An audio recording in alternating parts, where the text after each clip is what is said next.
Hello students, कैसे हैं आप सब लोग। आई होप आप सभी स्टूडेंट्स बहुत अच्छे होंगे और आशा करता हूं आप सभी स्टूडेंट्स ऑनलाइन अथवा तो ऑफलाइन के थ्रू भी अपने घर पे स्टडी कर रहे होंगे।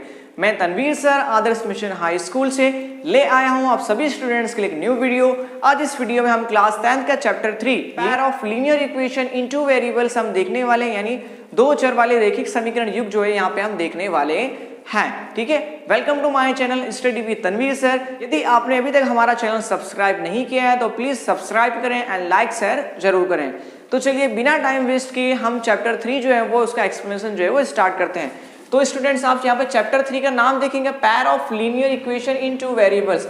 हमने स्टूडेंट्स क्वेश्चन चैप्टर 2 में हमने देखा था, यहाँ पे जो हमारा क्या था पॉलिनोमियल्स देखे थे। तो यहाँ पे देखना linear equation. Linear equation means क्या, जैसे मैंने लिख दिया 2x + 1, ठीक है, तो ये इज इक्वल टू 0, तो इसको हम क्या बोलेंगे लीनियर इक्वेशन।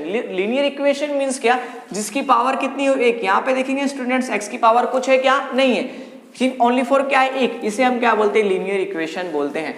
आगे क्या दिया है टू वेरिएबल्स। अब स्टूडेंट्स यहाँ देखिए वेरिएबल्स क्या है, x वेरिएबल है, तो हम क्या करते हैं उसको लिख देते हैं 2x + 3y + 1 = 0।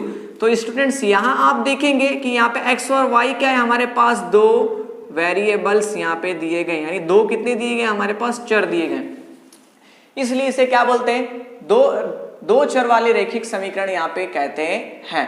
अब आगे स्टूडेंट्स देखेंगे यहाँ पे क्या दिया पेयर ऑफ, मतलब क्या बनाना है, एक पेयर बनाना है यहाँ पे। तो मान लो ये एक मेरा क्या हो गया समीकरण हो गया, दूसरा एक समीकरण यहाँ पे मैं ले लेता हूँ 3x + 2y + 2 = यहाँ पे हो जाएगा हमारे पास 0। तो ये हमारा क्या हो गया समीकरण नंबर 2। तो ये जो पेयर है ये पहला समीकरण और दूसरा हमारे पास जो इक्वेशन, इन दोनों इक्वेशन को क्या बोलते हैं यहाँ पे pair of linear equation in two variables. ये दो देखो यहाँ पे दो वेरिएबल्स हैं, इन दोनों का इक्वेशन से क्या बन गया पेयर बन गया पूरा। अब सभी स्टूडेंट्स को आपको ध्यान ये रखना है कि जो हमारा इक्वेशन 1 जो होता है वो किसके फॉर्म में होगा a1x, ठीक है, प्लस क्या होगा b1 इंटू क्या हो जाएगा हमारे पास y प्लस क्या होगा c1 = कितना होगा 0, और दूसरा क्या होगा हमारे पास a2x, फिर क्या होगा हमारे पास b2y प्लस c2 = 0। इस फॉर्म में क्या होगा हमारे इक्वेशन होते हैं। ये आप सभी स्टूडेंट्स को मालूम पड़ा, ठीक है। लीनियर मींस क्या है, जिसकी पावर कितनी होती हो एक होती हो, और टू वेरिएबल्स यानी जिसके चर कितने हो वो दो। तो ऐसे समीकरण हमने बना दिया, तो लिख दिया 2x + 1 3y + 1 = कितना हो गया 0। उसी तरह ये हमारा क्या हो गया पहला समीकरण और दूसरा समीकरण ये। अब इन दोनों को हम क्या करेंगे, इसको हम बना देंगे जोड़ी, तो ये दोनों क्या होंगे एक, इससे हम क्या बोलेंगे pair of linear equation in two variables, यानी दो चर वाले रैखिक समीकरण। स्टूडेंट्स अब हमने यहाँ पे जान तो लिया कि पेयर ऑफ लीनियर इक्वेशन होता क्या है। अब उसको सॉल्व करने के स्टूडेंट्स हमारे पास दो मेथड होते हैं, जिसमें से पहला मेथड है हमारे पास graphical method of solution of a pair of linear equation, जिसमें दूसरा मेथड होता है अलजेब्रिक, वो हम सीखेंगे इसके बाद में, ठीक है। पहले हम सीखते हैं ग्राफिकल मेथड। ग्राफिकल मेथड के कुल 3 टाइप्स होते हैं, जिसमें पहला होता है कंसिस्टेंट। कंसिस्टेंट मींस क्या, संगत, मींस क्या एक लाइन है, दोनों क्या करें दूसरे को एक लाइन पे ऐसे प्रतिच्छेद कर रहे हैं, उसे हम क्या बोलते हैं कंसिस्टेंट पेयर। उसी तरह स्टूडेंट डिपेंडेंट हमारे पास पेयर, इसका मतलब क्या, वो दोनों जो लाइन है वो क्या है सिर्फ एक ही लाइन में क्या कर रहे हैं वे हो रहे हैं, दोनों का जो है ना वो एक ही लाइन के हो रहे हैं, यहाँ पे जो हल है वो बहुत सारे मिलेंगे हमें और एक ही लाइन वहां पे जा रही है, ठीक है, यानी दोनों जो समीकरण इक्वेशन के हमारे समान होंगे। तीसरा हमारे पास होता है इनकंसिस्टेंट पेयर, इसका मतलब क्या असंगत युग्म, मींस क्या इन दोनों के एक भी हल नहीं है, और जो हमारा जो ग्राफिकल बन रहा है, ग्राफ जो बन रहा है वो कैसा बन रहा है यहाँ पे पैरेलल बन रहा है दोनों का, ठीक है। देखते हैं यहाँ पे स्टूडेंट्स, मान लीजिए मैंने यहाँ पे दो इक्वेशन दी गई है, पेयर ऑफ लीनियर इक्वेशन दिया हुआ है, जिसमें क्या करना आपको देखना है यहाँ पे a1/a2 की वैल्यू, a की वैल्यू कितनी दी है हमारे पास 2 और a2 की वैल्यू कितनी दी है हमारे पास 4। उसी तरह b की वैल्यू कितनी दी है 3 और b2 की कितनी हमारे पास दी है यहाँ पे 1 यहाँ पे दिया हुआ है। तो स्टूडेंट्स इसे हम सॉल्व करते हैं, हमारे पास कितना आएगा यहाँ पे आएगा 2 दूनी कितना हो गया 4, यानी हमारे पास कितना हो गया यहाँ पे स्टूडेंट्स 1/, यहाँ पे हमारे पास 2 हो गया, और यहाँ पे स्टूडेंट्स कितना हमारे पास हो जाएगा 3/, यहाँ पे 1 रहेगा, ठीक है स्टूडेंट्स। तो यहाँ पे स्टूडेंट्स आप देखोगे कि जो a1/a2 और b1/b2 की वैल्यू है ये दोनों बराबर है क्या, नहीं है, तो यहाँ पे हम क्या लिख देंगे नॉट इज इक्वल। इनका मींस क्या, हमने कंपैरिजन का यहाँ पे कंपैरिजन क्या तुलना किया। तो जब इस तरह का स्टूडेंट्स अगर आपके पास वैल्यू मिलती है, दो हमारे पास लीनियर इक्वेशन दी गए जिसमें a1/a2 और b1/b2 की वैल्यू नहीं मिल रही है, तो वहां पे जो उसका जो ग्राफ बनेगा पहला, वो ग्राफ कैसा बनेगा, यहाँ पे प्रतिच्छेदित करता हुआ लाइन बनेगा। और इसका सॉल्यूशन कितना होगा, एक सॉल्यूशन होगा, जिससे हम क्या बोलेंगे, कंसिस्टेंट पेयर कहेंगे।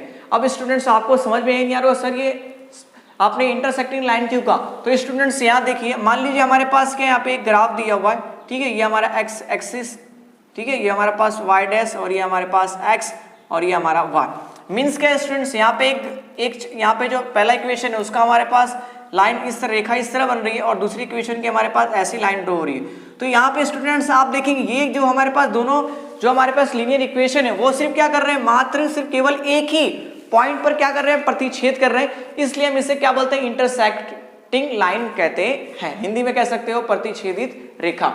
उसके बाद देखो यहाँ पे वन सॉल्यूशन, हमने वन सॉल्यूशन क्यों कहा, अगर इसे हम सॉल्व करेंगे अलजेब्रिक मेथड से तो वहां पे सिर्फ सॉल्यूशन हमें कितना मिलेगा, एक, क्योंकि क्या एक ही बिंदु पे ये क्या कर रहे हैं, प्रतिच्छेद कर रहे हैं, इसलिए इसे हम क्या बोलते हैं, कंसिस्टेंट पेयर यानी संगत युग्म कहते हैं।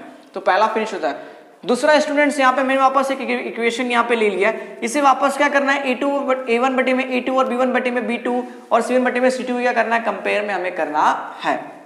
तो देखते हैं स्टूडेंट्स क्या दिया है, 2 बटे में 4 और b1 कितना दिया है 3 और b2 कितना दिया हमारे पास 6 और c1 कितना हमारे पास दिया है -12 और उसके बाद हमारे पास यहाँ पे c2 कितना दिया माइनस हमारे पास 24 यहाँ पे दिया हुआ। कितना हमारे पास हो गया, 2 दूनी 4 यानी कितना स्टूडेंट्स आया 1/2, 3 दूनी 6 यानी कितना हमारे पास आ गया 1/2, माइनस माइनस कट गया, 12 दूनी कितना हो गया 24 यानी कितना आ गया 1/2।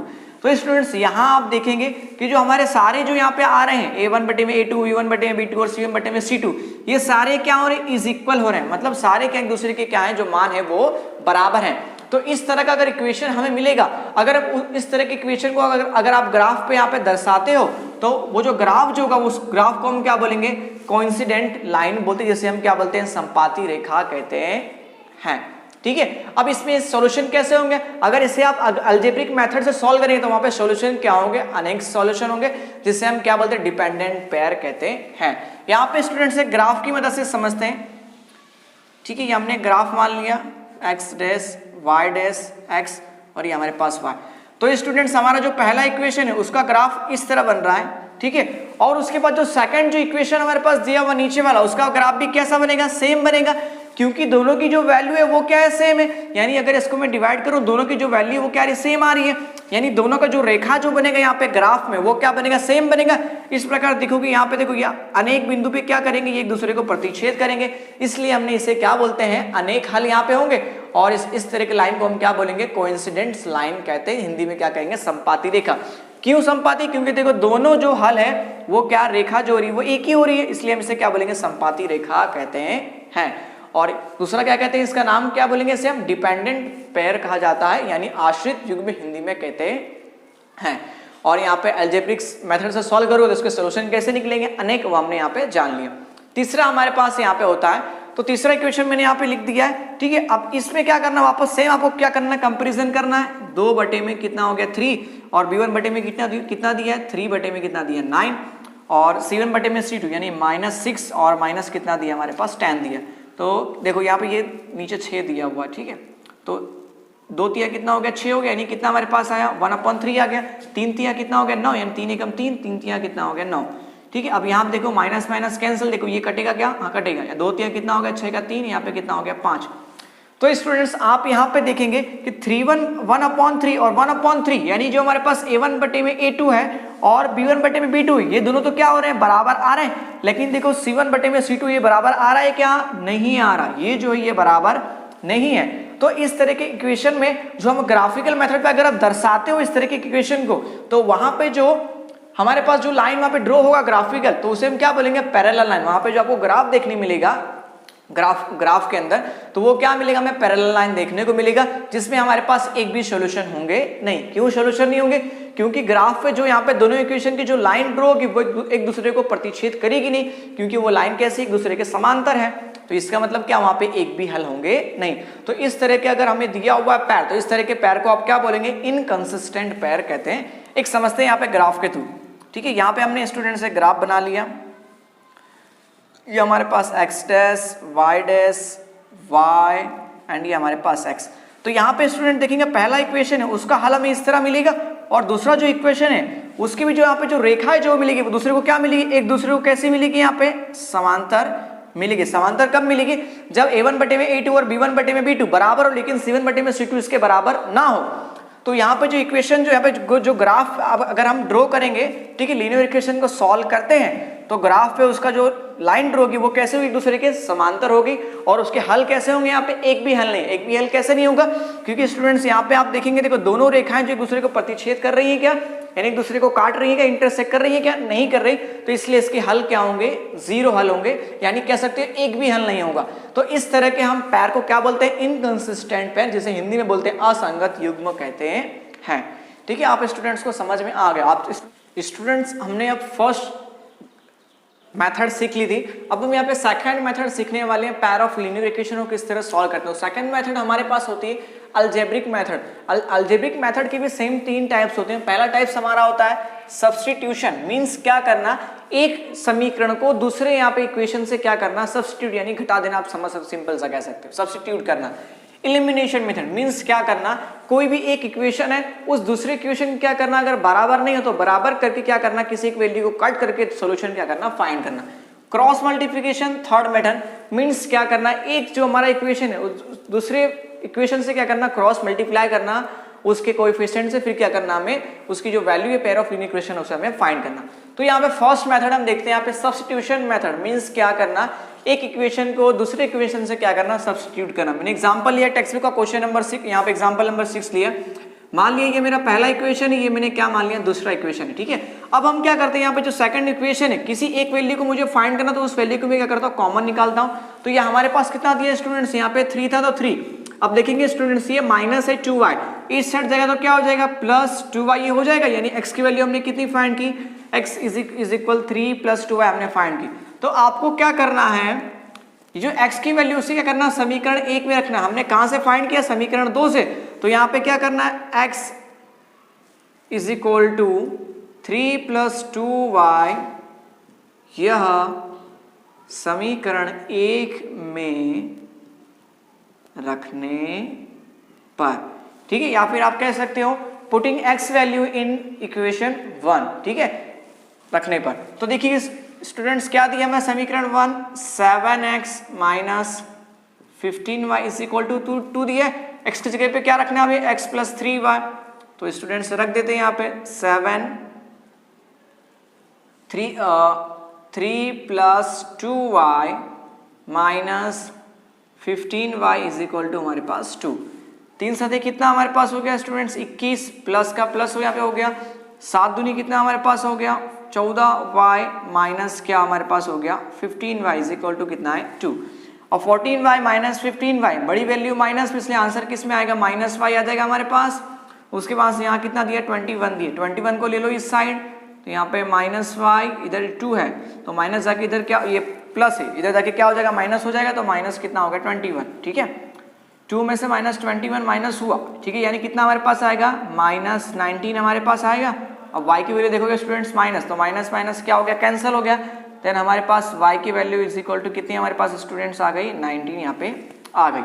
अब आपको क्या करना है स्टूडेंट्स, इस वैल्यू को जो हमने यहाँ पे ये वैल्यू फाइंड की, इस वैल्यू को क्या करना है, इस इक्वेशन या यहाँ पे कहीं पे भी आपको रख देना है। तो हम क्या करते हैं, x की जगह पे रख देते हैं, तो लिख देते हैं y इज इक्वल टू 19, ठीक है, कहाँ रखा है, मतलब x बराबर 3 प्लस 2y, ठीक है, 3 का 3 2, y की वैल्यू कितनी दी है, 19 दी है। ओके, तो वापस सॉल्व करते हैं, 19 दूनी कितना होता है, 19 दूसरा कितना हमारे पास होता है, 38। तो 38 प्लस 3 स्टूडेंट्स हमारे पास यहाँ पे कितना हो गया, 41 हो गया। यानी हमारे पास स्टूडेंट्स x की वैल्यू हमारे पास कितनी यहाँ पे आ गई, 41, और y की वैल्यू स्टूडेंट्स हमारे पास कितनी यहाँ पे आ गई, 19 यहाँ पे हमारे पास आ गई। अब स्टूडेंट्स आपको चेक करना है कि मेरा ये आंसर सही है या गलत है।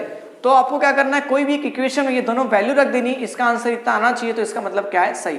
हम क्या करते हैं, इक्वेशन 2 यहाँ पर लेते हैं। इक्वेशन 2 क्या दिया, x minus 2y is equal to 3। ये सिर्फ स्टूडेंट्स में सिर्फ समझाने के लिए बता रहा हूँ कि ये सही है या गलत, हम चेक किस तरह कर सकते हैं वो। तो देखो x की वैल्यू कितनी मेरे पास दी है, 41 माइनस 2, y की वैल्यू कितनी हमारे पास दी है यहाँ पे 19, तो हमने राइट कर दिया 19 इज इक्वल टू कितना हमारे पास 3 आना चाहिए। 19 दूनी कितना हमारे पास हो गया, 38 हो गया। यहाँ पे कितना दिया, 41 इज इक्वल टू कितना है, 3। 41 में से 38 माइनस करो, यहाँ पे कितना बच गया, 3 हमारे पास आ गया, यहाँ पे भी 3 आ गई। इसका मतलब कि हमारा जो कोई इक्वेशन था वो क्या है हमारा सही है, जैसे मैंने आपको समझाने के लिए किया। उसके बाद स्टूडेंट्स यहाँ पे हम सेकंड मेथड यहाँ पे देखते हैं, सेम इसी इक्वेशन को ले लेते हैं, ठीक है। क्या दी हमारे पास, सेकंड मेथड हमारे पास इलिमिनेशन मेथड है, इलिमिनेशन, ठीक है। मेथड यहाँ पे हम देख लेते हैं। पहला इक्वेशन क्या दिया, 7x minus 15y is equal to 2, और सेकेंड इक्वेशन दिया x minus 2y is equal to 3 दिया। इसे मान लिया इक्वेशन 1, इसे मान लिया इक्वेशन 2। अब स्टूडेंट्स इसके अंदर हमें क्या करना है कि दोनों में से कोई भी एक वैल्यू क्या करनी है हमें, जैसे मान लो या फिर x का कोएफिशिएंट इसके बराबर कर देना या फिर इसको इसके बराबर कर देना, किसी एक को क्या करना है बराबर करना है। तो हम क्या करेंगे यहाँ पे इक्वेशन जो 2 है उसको किससे मल्टीप्लाई करेंगे, 7 से, क्योंकि यहाँ पे 7 दिया, मल्टीप्लाई करो तो यहाँ पे 7x होगा, तो देखो क्या होगा 7x कट जाएगा इसलिए, ठीक है। इक्वेशन 2 मल्टीप्लाई बाय किससे किया हमने 7, ठीक है। देन वी गेट, मल्टीप्लाई करने पर हमें क्या मिलेगा, तो मल्टीप्लाई कर दो, 7 गुणा x कितना हमारे पास हो गया 7x, 7 दूनी कितना हो गया 14y, और 7 गुणा 3 यानी कितना हो गया 14 3 कितना हमारे पास हो गया 42। इसे नाम देंगे इक्वेशन नंबर 3, हम क्या करेंगे नाम देंगे। अब क्या करेंगे, इक्वेशन 3 माइनस क्या करोगे इक्वेशन 1 हमें स्टूडेंट्स करना है, ठीक है। देन वी गेट यहाँ पे क्या लिखो, subtract 3 by 1 then we get, हमें इक्वेशन 3 लिख देना आपको, 7x minus 14y is equal to 42। समीकरण 1 कितना दिया, equation 1 7x minus 15y is equal to कितना दिया 2। इसे सॉल्व कर लेते हैं, माइनस माइनस माइनस, इधर तो प्लस है इधर भी प्लस है, तो plus minus minus minus minus plus, ठीक है, ये कैंसिल आउट हो गया। अब देखो बड़ी संख्या प्लस में और ये माइनस नहीं घट जाएगा, लेकिन आंसर किस में हमारा आएगा प्लस में, क्योंकि बड़ी संख्या प्लस में। इधर भी क्या दिया हमारे पास माइनस दिया हुआ है स्टूडेंट्स, माइनस है तो घट जाएगा, कितना हमारे पास आएगा 40 आएगा।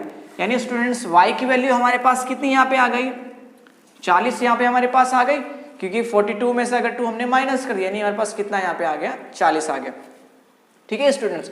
अब आगे चलते, अब हमें क्या करना है, यहाँ पे दूसरी वैल्यू फाइंड करनी है, तो इस वैल्यू को क्या कर देना है किसी के अंदर भी पुट कर देना है। तो मैंने यहाँ पे इक्वेशन 2 ले लिया, x minus 2y is equal to 3 ले लिया। y की वैल्यू कितनी फाइंड की 40 फाइंड की, तो x माइनस 2 मल्टीप्लाई यहाँ पे कितना हो गया 40 इज इक्वल टू कितना हमारे पास हो गया यहाँ पे 3, यहाँ पे हो गया 40 दूनी हमारे पास कितना है स्टूडेंट्स, यहाँ पे हो गया 40 दूनी यहाँ पे हमारे पास हो गया 80 इज इक्वल टू कितना हो गया 3, ठीक है। x को मैंने कॉमन निकाला तो इस साइड ले लो, हमारे पास कितना हो जाएगा यहाँ पे 3 प्लस 80 हो जाएगा, क्योंकि माइनस इस साइड जाएगा तो प्लस, तो x की वैल्यू हमारे पास कितनी यहाँ पे स्टूडेंट्स आ गई 83 आ गई, और y की वैल्यू हमारे पास कितनी यहाँ पे आ गई 40 आ गई। अब इसको भी चेक करना है तो सेम इसकी तरह वैल्यू में पुट कर देना, तो आपको भी आंसर क्या होगा यहाँ पे मिल जाएगा। तो इस तरह स्टूडेंट्स हमारी 2 मेथड जो थी वो क्या हो गई यहाँ पे सॉल्व हो गई।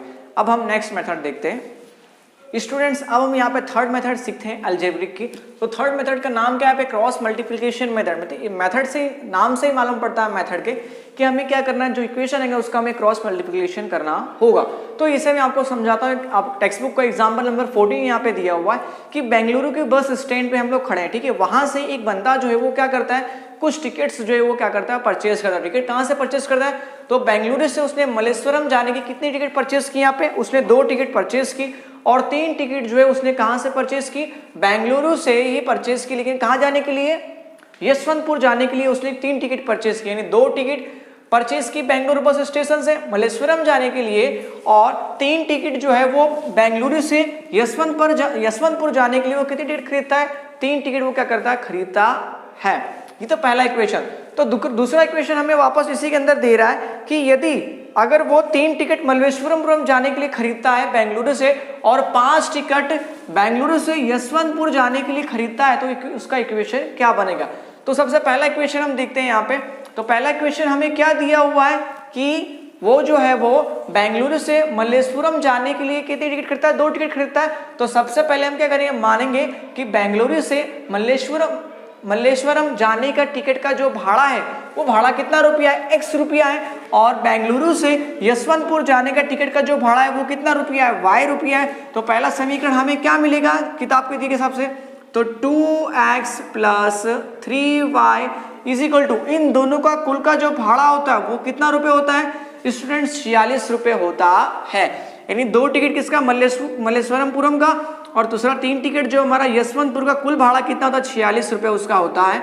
वहीं आगे कहता है यदि वो 3 टिकट मलेश्वरम की खरीदता है और 5 टिकट जो है वो यशवंतपुर की खरीदता है तो उसका जो कुल भाड़ा जो होता है वो कितना रुपये होता है 74 रुपये होता है। तो ये हमारे पास सभी इक्वेशन मिल गए। तो हमें क्या करना है, इस इक्वेशन को क्या करना है, हमें इस फॉर्म में रखना है। ठीक है, कैसे, तो यहाँ पे लिख देंगे 2x प्लस 3y, इसको अंदर ले लो, कितना हो जाएगा -46 हो जाएगा, इज इक्वल टू 0। इसे इक्वेशन नंबर 1 देंगे। उसी तरह यहाँ पे भी तो 3x प्लस 5y अंदर ले लो, माइनस कितना हमारे पास हो गया 74 इज इक्वल टू 0। इसे हम क्या मानेंगे इक्वेशन नंबर 2। अब स्टूडेंट्स क्या करना है, हमें सेम क्या करना है, यहाँ पे क्रॉस मल्टीप्लिकेशन मेथड के फॉर्म में आ गया। अब हमें क्या करना है, उसको यूज करना है। तो आप स्टूडेंट सबसे पहले क्या करोगे, यहाँ पे लिख देना है कि आपको a1 कितना हमारे पास दिया है 2 और a2 हमारे पास कितना दिया है 3, ऐसा राइट कर देना। उसी तरह b1 कितना हमारे पास दिया है 3 और b2 स्टूडेंट्स हमारे पास कितना दिया है 5। तीसरा चलते हैं, c1 हमारे पास कितना दिया -46 और c2 स्टूडेंट्स कितना दिया -74, ये 3 दे दिया। अब हमें क्या करना है, क्रॉस मल्टीप्लिकेशन के अंदर रख देना। उसका फॉर्मूला क्या होता है, फॉर्मूला होता है x अपॉन में, ठीक है, फिर इज इक्वल टू होता है y अपॉन में इज इक्वल टू 1 अपॉन में। अब स्टूडेंट्स ये फॉर्मूला आपको याद करने की कोई जरूरत नहीं, इसका सिंपल मेथड है। जब आप फाइंड करो x तो क्या करना है आपको, ये जो a वाली वैल्यू छुपा लेना। तो यहाँ पे क्या दिख रहा है हमें 3, तो लिख दो 3, नीचे कितना दिया 5 तो लिख दो 5, ये हो गया। अब आगे कितना दिया है -46, नीचे कितना दिया है -74। इसका हम करते हैं क्रॉस मल्टीप्लाई, इसलिए इसे बोलते हैं क्रॉस मल्टीप्लिकेशन मेथड। उसी तरह y की वैल्यू चाहिए तो छुपा लो। स्टूडेंट्स यहाँ पे क्या दिख रहा है -46, तो यहाँ पे सेम लिख दो -46, यहाँ पे कितना दिया है -74, फिर क्या दिख रहा है 2/2 और 3, ठीक है। अब देखो y हो गया, अब चाहिए 1 की वैल्यू, तो 1 को छुपा लो, क्या दिख रहा है यहाँ पे 2 और यहाँ पे 3 और यहाँ कितना दिख रहा है हमारे पास 3 और क्या दिख रहा है 5। अब इसको क्या करना है, क्रॉस मल्टीप्लाई स्टूडेंट्स हमें करना है। तो चलिए स्टूडेंट्स क्या करते हैं, अब हम इसे यहाँ पे सॉल्व कर लेते हैं स्टूडेंट्स। तो देखते हैं यहाँ पे देखो, तो x लिख दिया मैंने, 3 मल्टीप्लाई बाय 74, तो यहाँ पे लिख देना है 3 मल्टीप्लाई बाय -74। फिर बीच का सिंबल जो होता है वो माइनस होता है स्टूडेंट्स, इनके बीच में क्या होता है माइनस होता है, इसका खास ध्यान रखना आप सब स्टूडेंट्स। 5 मल्टीप्लाई बाय 46, तो यहाँ पे लिख देना 5 मल्टीप्लाई बाय -46, प्लस माइनस का खास ध्यान रखना है स्टूडेंट्स की, बहुत खास का ज़्यादा गलती होती है। y देखते हैं, y कितना दिया यहाँ पे -46, तो लिख दिया -46 मल्टीप्लाई बाय किससे करना है 3 से, तो यहाँ पे 3। फिर बीच में सिंबल क्या होता है -2 इंटू -74, तो लिख दो यहाँ पे 2 इंटू -74 इज इक्वल 1 के दिया है, तो 1 यहाँ पे लिख देंगे। 1 क्या होता है हमारा कांस्टेंट टर्म होता है, तो 3 गुणा 2 यानी 3 गुणा 2 हमारे पास, लिख दो यहाँ पे 3 मल्टीप्लाई बाय 5, उसके बाद 3 multiply by 3 -3 multiply by 3 students, ठीक है। इसको अभी फिर इसको सॉल्व करते हैं। तो वापस हम लेते हैं x हमारे पास कितना दिया है, तो x रख दिया, 3 चौक कितना हमारे पास हो गया 12, हासिल कितना लगा 1, 3 सती कितना हो गया 21 और कितना हमारे पास हो गया 22, यानी कितना हमारे पास आया 222, माइनस था इसलिए क्या आ गया माइनस, ठीक है। इधर भी देखो माइनस है और माइनस माइनस क्या हो जाएगा प्लस। 5 छंग कितना हो गया 30 का 0 हमारे पास आ गया, 5 चौक कितना हो गया 20 और 3 कितना हमारे पास हो गया 23, यानी कितना हमारे पास आया 230 आ गया, इज इक्वल टू -46 इंटू 3 करो, 3 छंग कितना हमारे पास हो गया 18 हो गया, 18 कितना हमारे पास आ गया 8, 3 चौक कितना हो गया 12 और ये कितना हो गया 13, यानी कितना हमारे पास हो गया 138 हो गया स्टूडेंट्स। माइनस माइनस माइनस क्या हो गया स्टूडेंट्स प्लस, 74 गुणा 2 यानी कितना हमारे पास होगा 144 हो गया, इज इक्वल टू 1, 5 दूनी कितना हो गया 10, 10 और 10 माइनस कितना यहाँ पे हो गया 9। उसी तरह यहाँ पे इसको क्या करो माइनस कर दो स्टूडेंट्स, तो हमारे पास कितना यहाँ पे आ जाएगा -222 प्लस 230, यानी बड़ी संख्या प्लस में, इसलिए आंसर किस में आएगा प्लस में आ जाएगा। उसी तरह y को ले लेते हैं -138 और यहाँ पे कितना 144, तो 144 में से 138 स्टूडेंट्स अगर घटाओगे, अब देखो स्टूडेंट्स यहाँ पे कितना दिया 74 दिया हुआ है, यानी मल्टीप्लाई करो कितना होगा यहाँ पे 148 हो जाएगा, कितना होगा 148, ठीक है। तो यहाँ पे क्या करते हैं स्टूडेंट्स, माइनस किया 138 प्लस 148 यानी कितना हो जाएगा +10 हमारे पास आ जाएगा, बड़ी वैल्यू प्लस में, इसलिए आंसर किस में आएगा प्लस में, इज इक्वल टू 1 अपॉन कितना हो गया हमारे पास 1 हो गया स्टूडेंट्स। आगे चलते हैं, क्या करना है इसको अलग अलग फाइंड करना है, x बटे में 8 इज इक्वल टू 1 अपॉन 1, ठीक है, ये क्या करना है, इसको एक बार इससे अलग कर लेना, फिर इसको एक बार क्या करना है, इसको इससे अलग कर लेना। उसी तरह y अपॉन में कितना हो गया 10 is equal to 1/1 cross multiply कर दो, y एकम कितना हो गया y और 10 एकम कितना हो गया 10, तो y की वैल्यू कितनी हमारे पास आ गई 10। उसी तरह x क्रॉस मल्टीप्लाई करो, x एकम x 8 एकम कितना हो गया 8। इस तरह x की वैल्यू कितनी फाइंड की 8 रुपीज और y की वैल्यू हमने कितनी फाइंड की 10 रुपीज फाइंड की। ठीक है, अब स्टूडेंट्स यहाँ देखना है कि बेंगलुरु से मल्लेश्वरम का भाड़ा कितना हमने माना था x रुपीज, x की वैल्यू कितनी आ गई 8 रुपए आ गई। और बेंगलुरु से यशवंतपुर जाने का भाड़ा हमने कितना लिया था यहाँ पे y रुपीज, यानी कितना आ गया 10 रुपया। इसका मतलब बेंगलुरु से अगर हम जाते हैं मल्लेश्वरम तो उसका टिकट का भाड़ा कितना होगा 8 रुपये होगा। अगर हम बेंगलुरु से जाते हैं यशवंतपुर तो उसका भाड़ा कितना हमारे पास होगा 10 रुपये होगा। आई होप आप सभी स्टूडेंट्स को ग्राफिकल मेथड और हमारे जो अलजेब्रिक मेथड है वो आप सभी स्टूडेंट्स को ये pair of linear equation of two variables के अंदर समझ में आप सभी स्टूडेंट्स को आ गया होगा। ठीक है, तो ये हमारा सब इंट्रोडक्शन था। आगे हम नेक्स्ट वीडियो में एक्सरसाइज 3.1 डिस्कस करते हैं और क्या करेंगे, यहाँ पे सारे इक्वेशन हम सॉल्व करेंगे। ओके स्टूडेंट्स, तो तब तक के लिए जय हिंद। और अगर अभी तक आपने हमारे चैनल को लाइक सब्सक्राइब नहीं किया है तो प्लीज़ लाइक सब्सक्राइब और अपने फ्रेंड के साथ भी शेयर करिए ताकि वो भी स्टडी कर सकें। ओके।